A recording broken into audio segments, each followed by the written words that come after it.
Welcome friends, বুলবের জন্য YouTube চ্যানেলে আপনাদের স্বাগত। তো প্রথমে আমরা এখানে দেখে নিই যে ব্যাঙ্ক নিফটি আজকে কীভাবে মুভ করেছে। দেখুন, ব্যাঙ্ক নিফটি আজকে একটি বড় সড়ো গ্রিন ক্যান্ডেল তৈরি করেছে, যেটি আপনারা এখানে দেখতে পাচ্ছেন। সো ব্যাঙ্ক নিফটির মুভমেন্ট কিন্তু রেড কার্ডের পর থেকে এখানে গ্রিন ক্যান্ডেল তৈরি হওয়া শুরু হয়েছে। সো এক্স্যাক্টলি ব্যাঙ্ক নিফটি আজকে 46,900 আর কাছাকাছি এবং 47,000-এর প্রায় কাছাকাছি থেকে কিন্তু একটুখানি নিচে এসছে। সো ব্যাঙ্ক নিফটিকে আমরা কীভাবে দেখছি, দেখুন ব্যাঙ্ক নিফটিকে এখান থেকে কিন্তু এটি একটি যদিও ডোজি ক্যান্ডেলের মধ্যবর্তী ক্যান্ডেল, তবুও এটি কি পজিটিভ ক্যান্ডেল হিসেবে ধরা যায়। অর্থাৎ এই ক্যান্ডেলের লো ব্রিজ হওয়া না পর্যন্ত কিন্তু মার্কেট আপসাইডে চলতে থাকবে। এটা কিন্তু কত দূর পর্যন্ত, এই 47,000 লেভেল পর্যন্ত, 47,200 লেভেল পর্যন্ত, যেটা আমার মার্ক করা 47,200 লেভেল, সেই লেভেল পর্যন্ত কিন্তু মার্কেট চলতে পারে। তারপরে কিন্তু মার্কেটের ডাউন সাইড আসতে পারে।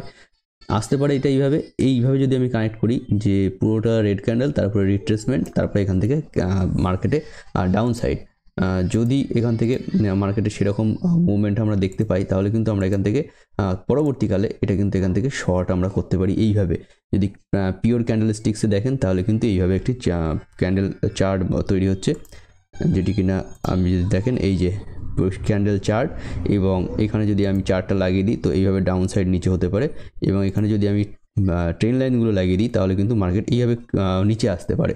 সো মার্কেটে আমরা কি ভিউ রেখে চলবো, তো মার্কেটে আপসাইডের ভিউ রেখে চলবো, আপসাইডের ভিউ রাখবো, এবং তার স্টপ লস যেটা আছে সেটা কিন্তু হবে মার্কেটে এই যে পজিশান আছে, এই পজিশানের নিচে, আজকের ক্যান্ডেলের ওপেন পজিশানের নিচে যদি চলে আসে মার্কেট, তাহলে কিন্তু মার্কেটে স্টপ লস হয়ে যাবে। সো আমরা দেখে নিই 15 মিনিট ক্যান্ডেলে মার্কেট আজকে কীভাবে কাজ করছে। দেখুন 15 মিনিট ক্যান্ডেলে আজকে যারা মার্কেটে ট্রেড করেছেন তারা দেখবেন যে মার্কেটে কিন্তু আজকে উতাল পাতাল হয়েছে, অর্থাৎ মার্কেট একবার উপরে গেছে, নিচে এসছে, উপরে গেছে, এরকমভাবে মার্কেট কিন্তু চলেছে। সো আজকে 22শে মার্চ এবং 15 মিনিট ক্যান্ডেল যেটা এখানে আছে। সো দেখুন মার্কেটের যেটা আছে 15 মিনিট ক্যান্ডেলে অতটা বোঝা যাবে না, আমি এখানে যদি 5 মিনিটে নিয়ে যাই আজকে আপনাদের জন্য বোঝানোর জন্য।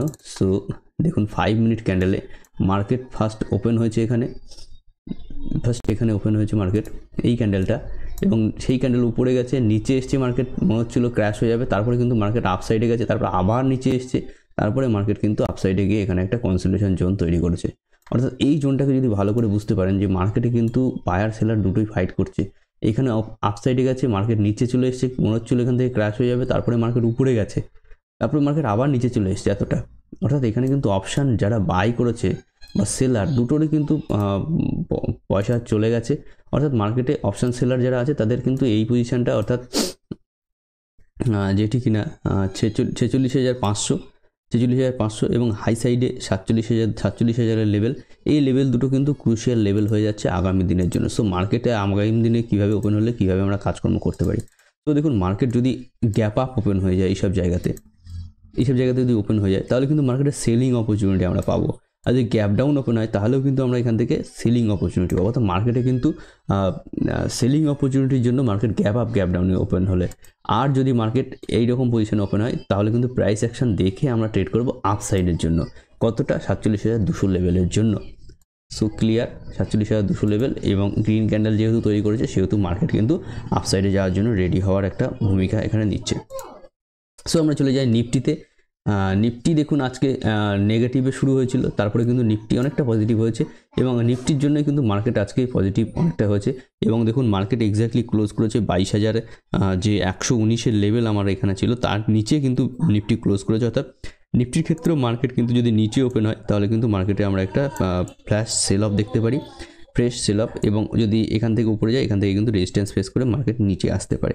নিফটির ক্ষেত্রে যদিও পজিটিভ ক্যান্ডেল তৈরি করেছে, একমাত্র যদি আপসাইডে ওপেন হয় মার্কেট, আপসাইডে ওপেন হয় তাহলে মার্কেট নিচে এসে এইসব জায়গাতে কিন্তু সাপোর্ট খুঁজতে পারে, তারপরে মার্কেট আপসাইডে যেতে পারে। সো সেই রকম যদি সাপোর্ট এইসব জায়গাতে পাই তাহলে কিন্তু আমরা সাপোর্টের ভূমিকা নিয়ে এখানে কাজকর্ম করতে পারি। সো আমি চলে যাই এখানে আমাদের ডিক্সি ইন্ডেক্স কী করছে। সো দেখুন ডিক্সি ইন্ডেক্সে আমি চলে যাই। সো ওকে, সো ডিক্সি দেখুন আজকে অনেকটা হাই করেছে, 103-এর কাছাকাছি চলে গেছে। কালকে 104 প্রাইস টাচ করে ফেলেছিল, 104-এর উপরে, কিন্তু আমার লেভেল 104 টাকা 27 পয়সা।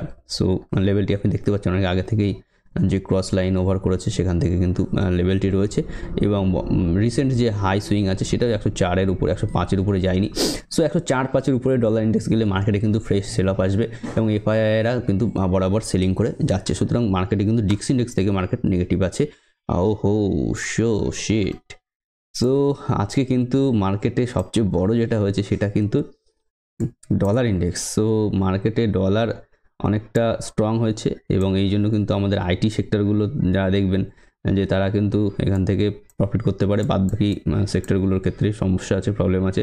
সো হিউজ এফআইআই সেলিং আজকে কিন্তু হয়েছে, এবং এখানে কিন্তু সেটা রিফ্লেক্ট করছে।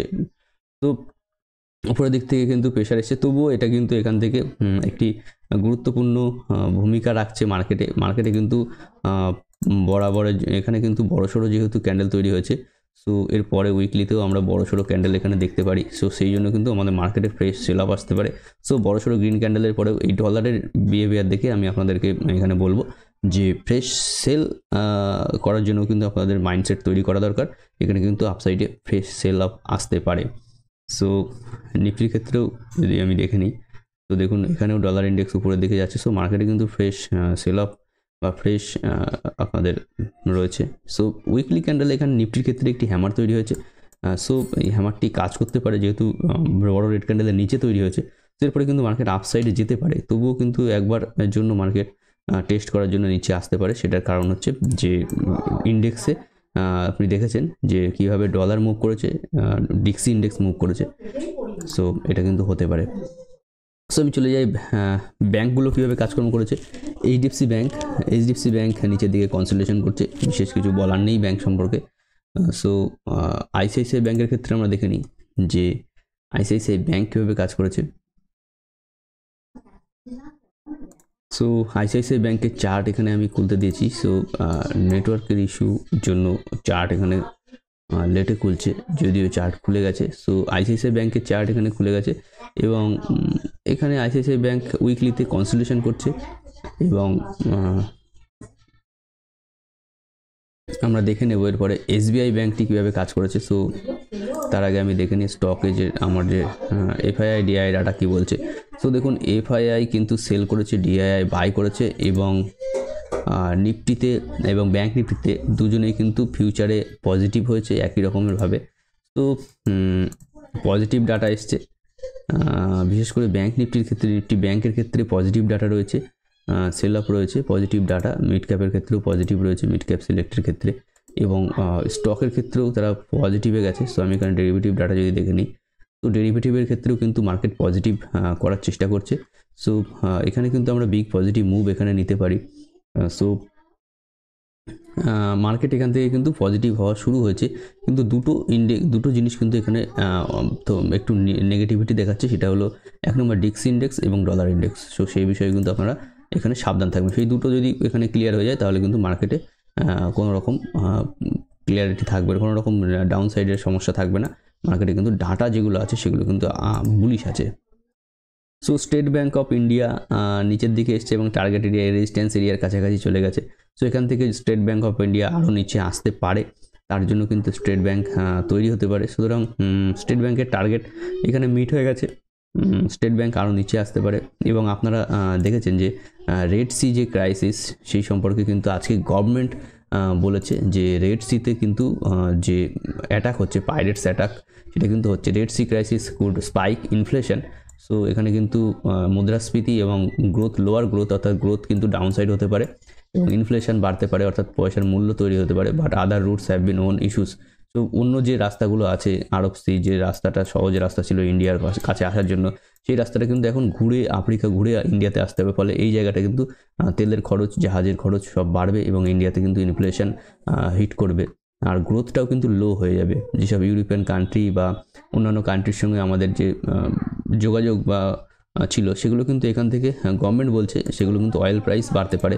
এবং এখানে আপনি যদি ভালো করে দেখেন তাহলে দেখবেন যে এখানে অয়েল প্রাইসের কথাই বেশি করে বলা হয়েছে, যে fertiliser, oil, auto, chemical, textile, metal, এগুলো কিন্তু যেগুলো বিজনেস আছে সেগুলো এখান থেকে হিট করতে পারে। অর্থাৎ এগুলো কিন্তু এখান থেকে অন্যান্য রুটের মাধ্যমে আসলে খরচ বেড়ে যেতে পারে এবং সেক্ষেত্রে কিন্তু অবশ্যই আমাদের যে গ্রোথ ছিল সেই গ্রোথ কিন্তু অ্যাটাক হতে পারে। এবং দেখুন ইন্ডিয়ান গ্রোথ যেটা আছে এটার পিছনে অ্যাটাকিং হবে, কেউ গ্রো করলে কেউ না কেউ অ্যাটাক করবে, সেই বিষয়ে সন্দেহ নেই।